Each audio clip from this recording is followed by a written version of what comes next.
ፍጹማዊ መጀመሪያነት አለ። አንጻራዊ መጀመሪያ ማለት አንድ አካል ካለበት ዘመን አንጻር ማለት ነው። ሁለተኛው ፍጹማዊ መጀመሪያነት ደግሞ ማንም የማይቀድመው ከመጀመሪያው ጀምሮ ያ ነው። አጠቃላይ ከህዝብ ሁሉ ከሰው ዘር ሁሉ ከአጠቃላይ ማለት ነው። ማንኛውም ነቢይ ከትውልዱ አንጻር የመጀመሪያ ታዛዥ ሙስሊም ማለት ታዛዥ ማለት ነው። የአምላኩን ትእዛዝ ተቀብሎ የሚፈጽም ማለት ነው። ከትውልዱ አንጻር ሁሉም ነቢይ የመጀመሪያ ታዛዥ የመጀመሪያ ሙስሊም ነው። ሙሴ ለምሳሌ በዘመኑ አላህ በሱረቱል አዕራፍ ላይ ሲገልጸው ሙሴ ምን አለ? ወአነ አወሉል ሙእሚኒን አለ፣ እኔ የአማኞች መጀመሪያ ነኝ ይላል። ያ ማለት ከእርሱ በፊት አማኞች የሉም ከሃዲ ናቸው ማለት አይደለም። ግን ከተላከለት ትውልድ አንጻር ሙሴ የመጀመሪያ አማኝ ተብሎ ይገለጻል። ገብቶሃል አይደለ? መሲሁ ለትውልዱ የመጀመሪያ ሙስሊም ይባላል። ልክ እንዲሁ ነቢዩ ሙሐመድ ሰለላሁ ዐለይሂ ወሰለም ለትውልዳቸው የመጀመሪያ ሙስሊም ተብለው ይገለጻሉ። ሁሉም ነቢይ የአምላክን ትእዛዝ ተቀብሎ በመፈጸም ከህዝቡ ቀዳሚ ስለነበር ከተላከለት ትውልድ አንጻር የመጀመሪያ ሙስሊም ተብሎ ይገለጻል።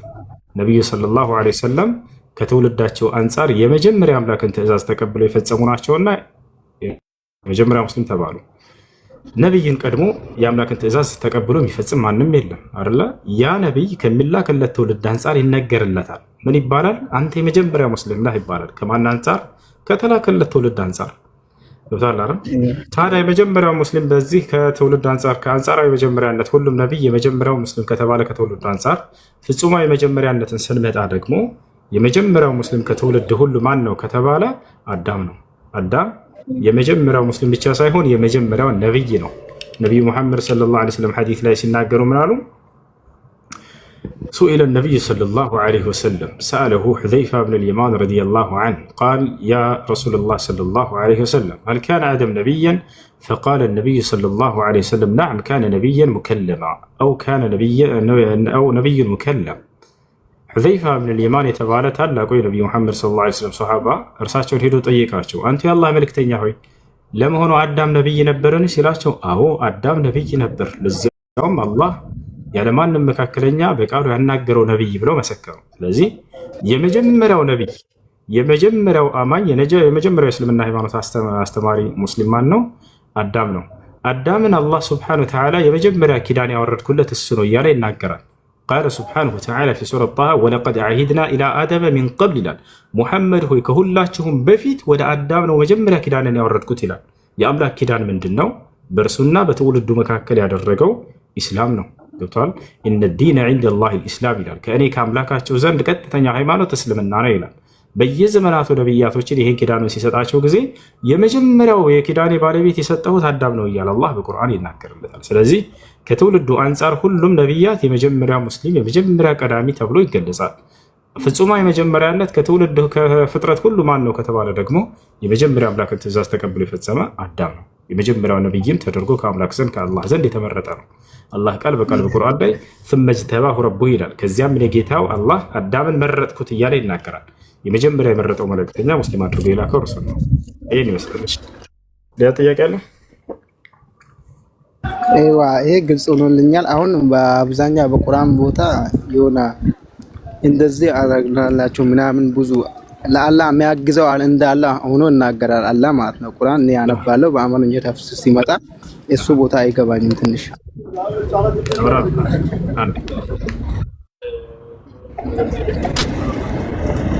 ሰላም ወራህመቱላሂ ወበረካቱ። መርሐባሽ ነገ ከጅሙዓ በፊት ቀደም ብለን እዚህ ሰግደን ነው እንሄዳለን ኢንሻአላህ። እሺ አምላክ አላህ ሱብሓነሁ ወተዓላ በቁርአን ላይ እኛ እንዲህ አደረገን እኛ እንዲፈጠርን ይላል። ከእርሱ ጋር ሌላ አጋዥ እንዳለው ያሳያል። ይሄ ነገር እንዴት ነው የሚል ጥያቄ ነው። ለመሆኑ አጋዥ አለው አላህ ሱብሓነሁ ወተዓላ? ላ በፍጹም አጋዥ የለኝም እያለ ይናገራል ቃል በቃል። ለምን እኛ ይላል ወደሚለው እንሄዳለን። ከዚያ በፊት ግን ልጁ የተመሳሰለበት ነገር ልክ ሌላ አጋዥ እንዳለው ነውና አጋዥ የለኝም ብሎ ቃል በቃል የተናገረበትን ላሳየህ አንድ ጊዜ። አላህ በፍጥረታቱን በሚፈጥር ጊዜ ማንም አጋዥ የለኝም እያለ ይናገራል። ወማ ለሁ ፊሂማ ሚን ሽርክ ወማ ለሁ ሚን ظሂር እያለ ይናገራል። ሱረቱል ጓንድ ላውጣውና ቁርአን ላይ ላሳየህ። በምንም ነገር ላይ እርሱ አጋዥ እንደሌለው ራሱ ይናገራል። ፍጥረታትን በሚፈጥር ጊዜ እርሱ ብቻ ነው። ሱረት ሰባ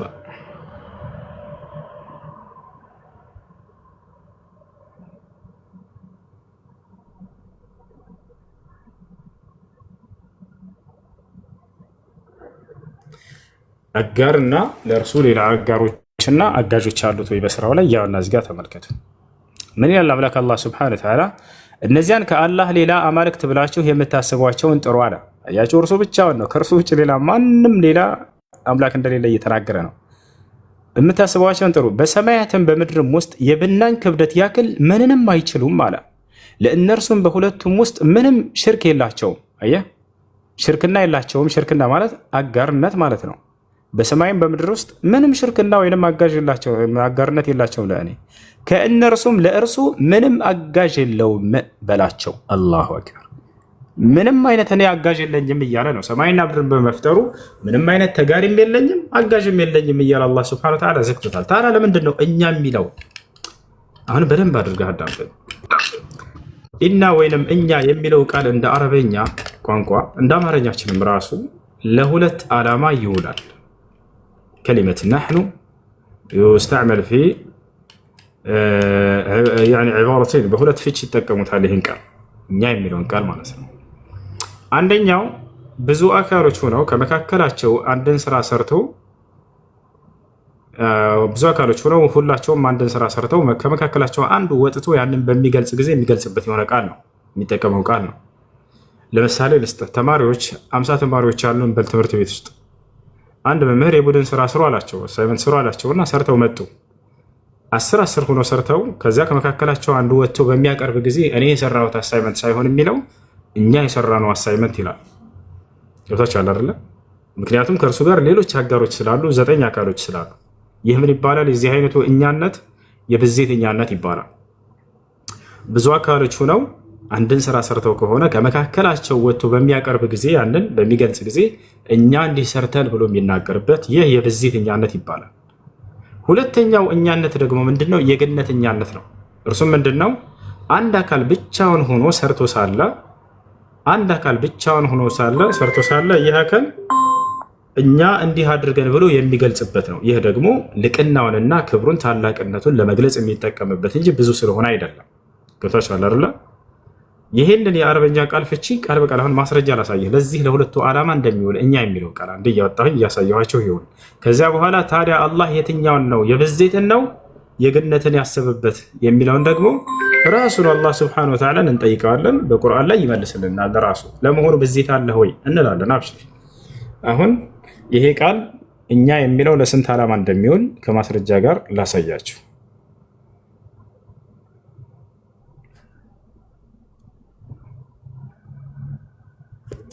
ቃሙስ ላይ እንግባ። የአረበኛ ቃላት መፍቻዎች ላይ እንግባ። ወደ አማርኛ ቀይርላቸዋለሁኝ። ያውና ወደ አማርኛ እዚሁ ይቀይርልናል። ተመልከት። አሁን እዚህ ቦታ ላይ አሁን በደንብ አትኩራችሁ። እዚህ ጋር እኛ የምትለውን ቃል ተመልከተሽ። የአረበኛ መዝገበ ቃላት ላይ ገብቼልሃለሁ። የአረበኛ መዝገበ ቃላት እኛ ይታያል አይደለ? እኛ የሚለው ለስንት ዓላማ እንደሚውል እዚህ ቦታ ላይ ይገልጽልሃል። ምን ይላል? ተመልከቱት። ሁለት ወይንም ከዚያ በላይ ተናጋሪዎች ለወንድም ሆነ ለሴት ራሳቸውን ለማመልከት የሚጠቀሙበት አለ። ከዛ አንጠላ ስረዛ አደረገላችሁ። ለአንደኛው ይሄ ነው። ይህ ምንድነው?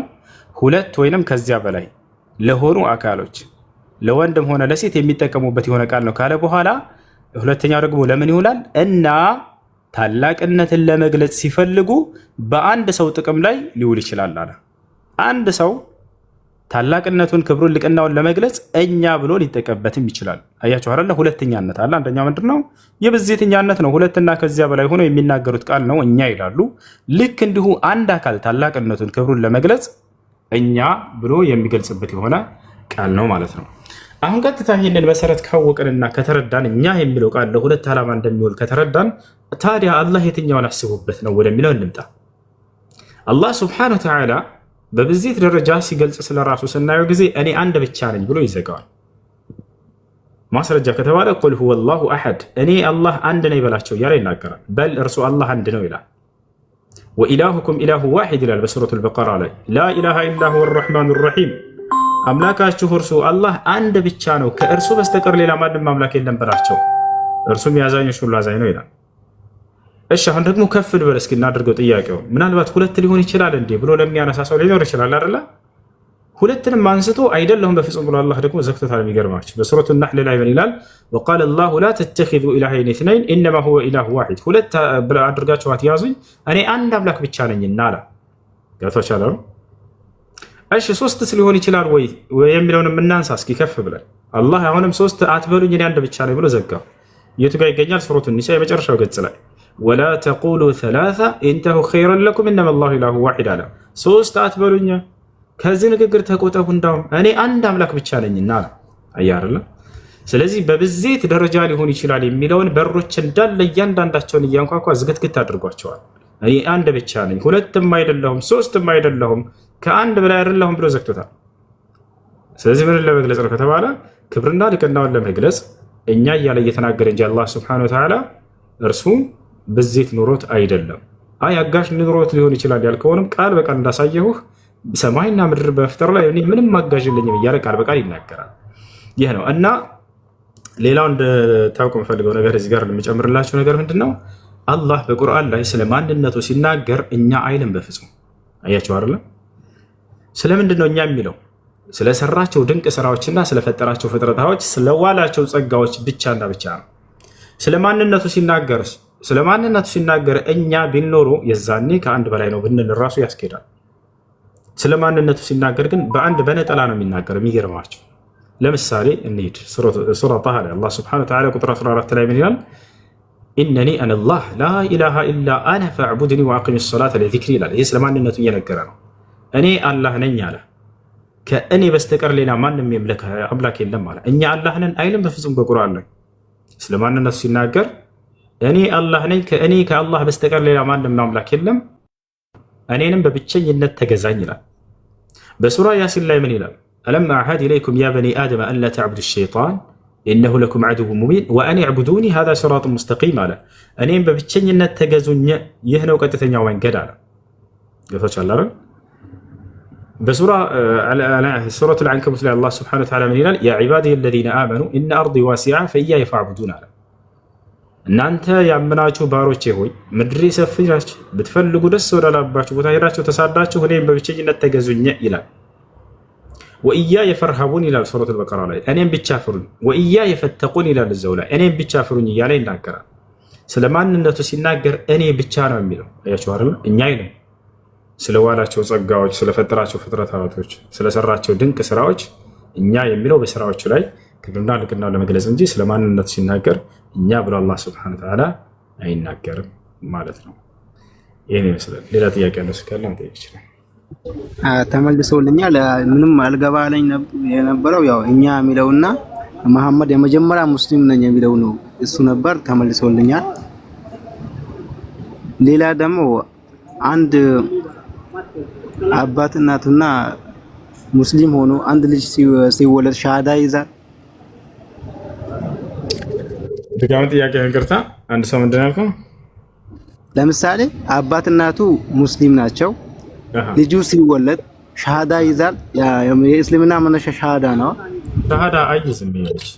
ምክንያቱም ማንኛውም ሰው ሲፈጠር ሙስሊም በእኛ በክርስትና ጥምቀት የሚባል ነገር ስላለ እንደዛ ነው። ግልጽ ነው የሚፈልግ ነው። ይህን ሁሉ ለምን እንደሚያደርጉባችሁ ኢስላም ሙሉ መልስ አለ ይነግራቸዋል። አሁን መልሱን አዳምጡ። አንድ ሰው ሲወለድ ሻሃዳ ያዛ ይባላል። ለምን? ምክንያቱም ሲፈጠር ሙስሊም ነው። አንድ ሰው ሲፈጠር ሙስሊም ነው ስንል ምን ማለት ነው የሚለውን አሁን በደንብ አዳምጡ። ሳይረዳ እንዴት ነው ሙስሊም ሊሆን የሚችለው የሚል ጭንቅላታቸው ላይ ሊመጣ ይችላል አይደለ?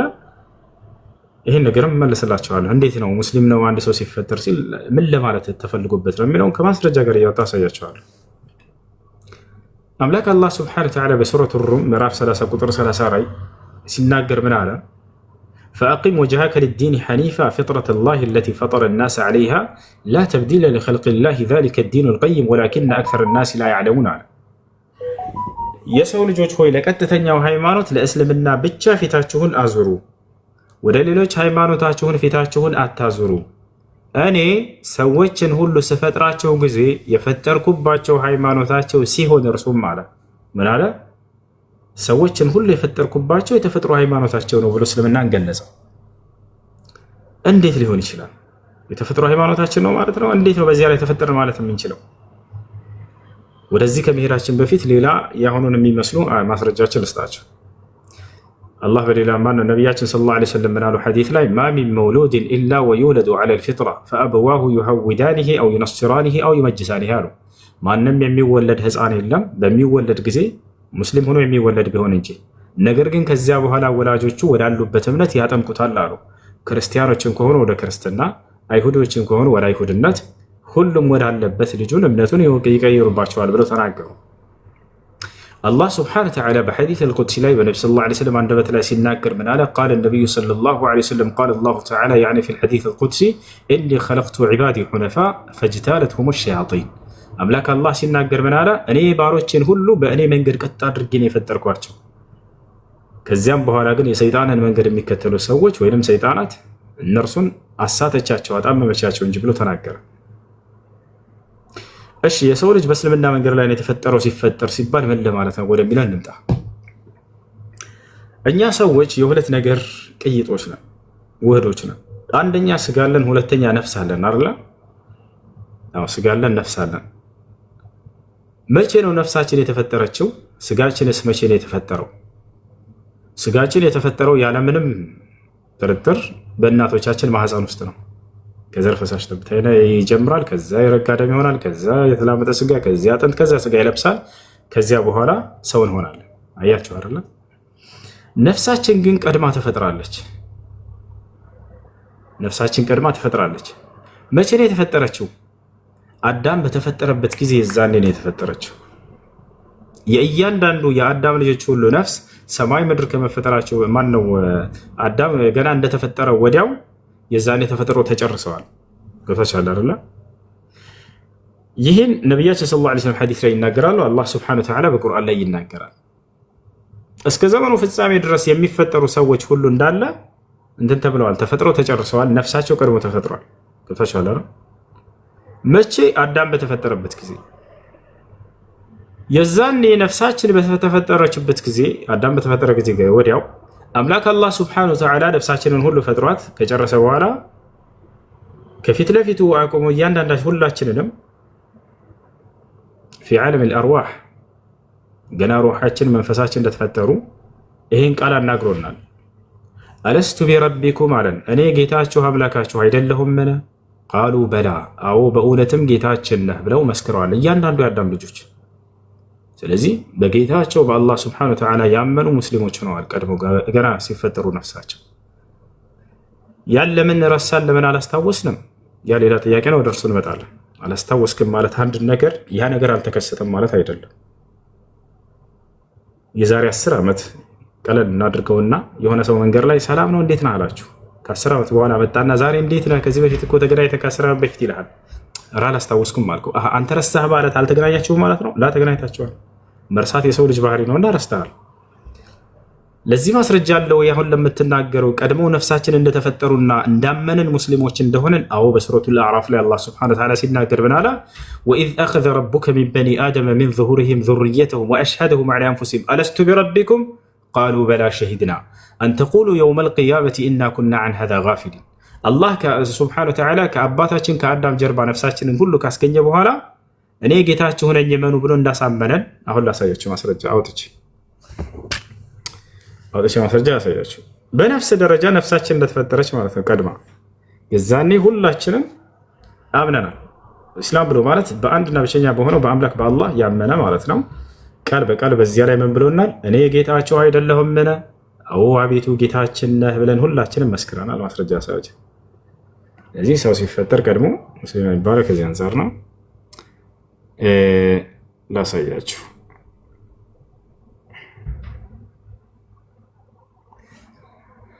ሱረቱል አዕራፍ 172 ላይ እንመልከት።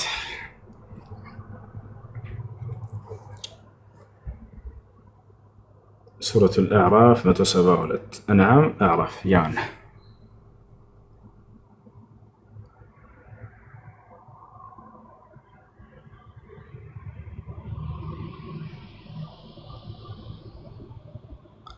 መቶ 172 ያው እስከ ጌታህም አምላክ አላህ ሱብሓነሁ ወተዓላ እየነገረን ነው። ጌታህም ከአደም ልጆች ከጀርባቸው ዘሮቻቸውን ባወጣና ጌታቸው አይደለሁምን ሲል በነፍሶቻቸው ላይ ባስመሰከራቸው ጊዜ የሆነውን አስታውስ። ከዚያ እነዚያም ነፍሳቶች ምን አሉ? ጌታችን ነህ መሰከርን አሉ።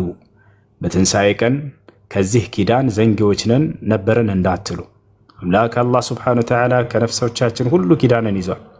ኪዳን ማለት በአንድ አካልና በአንድ አካል የሚደረግ ስምምነት ነው። አምላክ አላህ ስብሐነሁ ወተዓላ ነፍሳችንን ከፈጠረ በኋላ ከአዳም ጀርባ ሁላችንን ምን ብሎናል? እኔ ጌታችሁ አይደለሁምን? ያው አዎ ጌታችን ነህ ብለህ እያንዳንድ የሰው ዘር መስክረሃል። አላህ ምን አለ? ነገ ትንሣኤ ቀን ከዚህ ዘንግተናል ከዚህ ኪዳን እንዳትሉ፣ ያውና በነቢይ በኩል ይሄን ኪዳናቸውን ላስታውሳችሁ ልኬላቸዋለሁ እያለ ነው። ሙሐመድ ሆይ ለትውልድ ይሄን አስታውስ፣ ይሄ ኪዳን በእኔና በእነርሱ መካከል እንዳለ እያላቸው ነው። ስለዚህ የሰው ዘር ሁሉ እንዳለ ሲፈጠር በነፍስ ደረጃ ቀድሞ ተፈጥሯል። የዛኔ አምላክ አላህ ከፊቱ አቁሞ አናግረዋል። አዎ ጌታዬ ነህ አምላኬ ነህ ብለህ እያንዳንድ መስክረሃል። ቦታቸዋለ ይሄን ይመስላል። እሺ እና አውሱ እኔ ደግሞ እዚህ ቤት ምናምን ከታች ሁሌም እሰማለሁ። የምታወሩ ነገር ሁሉም በማረጃ ነው። ደስ ይላል። ቆይቷል እዚህ ከታች እየሰማው ሄዶም በጣም ደስ ይለኛል። እኔ ደግሞ አሁን እስልምና ለመቀበል አስቤ ነበር። እናቴ ደግሞ እስልምና ከተቀበልካ እናቴ ብላ እንዳጠራኝ ብላኛለች። አባቴ ደግሞ ሲጠይቀው አንተ መብት ነው አስታውቃል ብሎኛል። ይሄ እንዴት ምን ቢያደርግ ይሻለኛል? እስልምናን ለመቀበል ከወሰነ ማንም ፍጥረት ሊይዘው አይገባም። ማንም ፍጥረት ሊይዛቸው አይገባም። እስልምና ማለት አምላክ በእናንተና በእርሱ መካከል በነቢያት በኩል የያዘባቸው ቃል ኪዳን ነው። ኪዳኑ ነው። ስለዚህ ይህንን ለነቢያችን ሰለላሁ ዐለይሂ ወሰለም ናሉ ላ ጣዓተ ሊመክሉቅን ፊ ማዕሲየት ልኻሊቅ አሉ። ፈጣሪን በማመፅ ላይ ፍጥረታትን መታዘዝ አይቻልም አሉ። የአምላክ ፍላጎትና የፍጡር ፍላጎት ቢጋጭባችሁ የፈጣሪ ፍላጎት ነው ማስቀደም ያለባችሁ። ሲቀጥል እዚህ ዓለም የመጣችሁት አምላካችሁን ለመገዛት እንጂ ፍጥረታቶችን ትእዛዛቸውን ለመጠበቅ አይደለም። ሁላቸውም ሟቾች ናቸው። ነገር ግን እድለኛ ሰው ብሎ ማለት ለተፈጠረበት ዓላማ የኖረ ሰው ነው። የተፈጠራችሁበት ዓላማ ምንድን ነው? አላህ ሲናገር ወማ ኸለቅቱል ጂነ ወል ኢንሰ ኢላ ሊያዕቡዱን ይላል። ሰዎችን አልፈጠርኳቸውም እኔን በብቸኝነት እንዲገዙኝ ብዬ እንጂ እያለ ይናገራል። ዝም ብሎ በከንቱ አልመጣም። የሰው ልጅ ትልቅ ዓላማ አለበት። የተፈጠረበት ዓላማ አለበት። አይደለም ይሄ ትልቅ ምጡቅ አእምሮ ያለው ፍጥረት ሰው አይደለም። እኔም ይሄ ደንቆሮ ነገር ይሄ ስልክ ዓላማ አለው የተሰራበት። የዚህ ስልክ ባለቤት የሰራበት ዓላማ አለው። ሰዎች ብዙ አገልግሎት እንዲጠቀሙበት ብሎ ነው እንጂ ዝም ብሎ በከንቱ አይደለም። ታዲያ ይሄን አእምሮ የሰጣቸው አምላክ ዝም ብሎ በከንቱ ፈጥሮ የሚተዋቸው ይመስላችኋል? ላ አይደለም። አፈሐሲብቱም አነማ ኸለቅናኩም ዐበሰን ወአነኩም ኢለይና ላ ቱርጀዑን። እኔ ዝም ብዬ በከንቱ የፈጠርኳቸው ይመስላችኋልን? ከሞታችሁ በኋላ ወደ እኔ የማትመለሱ ይመስላችኋልን? እኔ እንዲህ በከንቱ የምፈጥር አይደለሁም እያለ ይናገራል አምላክ። የተፈጠራችሁበት ትልቅ ዓላማ አለ። እርሱን በብቸኝነት አምልካችሁ እንድትሄዱ ነው። ገብታችኋል አይደል? ወማ ኸለቅቱል ጂነ ወልኢንሰ ኢላ ሊያዕቡዱን ይላል። ሰዎችም ሆነ ጂኖችን አልፈጠርኩም ወይም በብቸኝነት እንዲገዙኝ እንጂ አለ። ስለዚህ አምላክ አላህ ሱብሓነሁ ወተዓላ ለፈጠራችሁ ዓላማ ኑራችሁ ሙቱ። የዛኔ ሰዎች ወደዱም አልወደዱም ጉዳይ ሊሰጣቸው አይገባም። ሁላቸውም አፈር ናቸው፣ ወደ አፈር ተመላሾች ናቸው። ሰዎች እንዲህ ይሉኛል ብላችሁ የአምላክን ትዕዛዝ መተው የለባቸውም እና ስለዚህ ይህን ነገር አንተ ማሳወቅ አይጠበቅብህም። ለቤተሰብ አይሰልም ያለሁኝ ላ የግዴታ አይደለም። በአንተና በአምላክ መካከል ነው እምነት ብሎ ማለት። አምላክ አላህ ሱብሓነሁ ወተዓላ አይ ለሰው ካላሳወቃችሁ አልቀበላችሁም አላለም። በአንተና በእርሱ መካከል ብቻ ለዘላለም እንዲቀር ማድረግ ትችላለህ። ወጣላ ያ እና በአካባቢ ሙስሊም ጓደኞች ካሉ ከነርሱ ጋር በመሄድ እስላማዊ ትምህርቶችን እየተማርክ ከነርሱ ጋር ጓደኛ አለኝ። አሁንም ጓደኛ ከኔ አለኝ። ያ በቃ እንደዛ ከሆነ አሁን ሻዳ ማዝ ፈልጋለሁ። ይህ ችግር ያመጣል ብዬ አስብ። ከእርሱ ጋር ሆነ እስላማዊ ትምህርቶችንም እንድትማር ያግዛል። አብሮ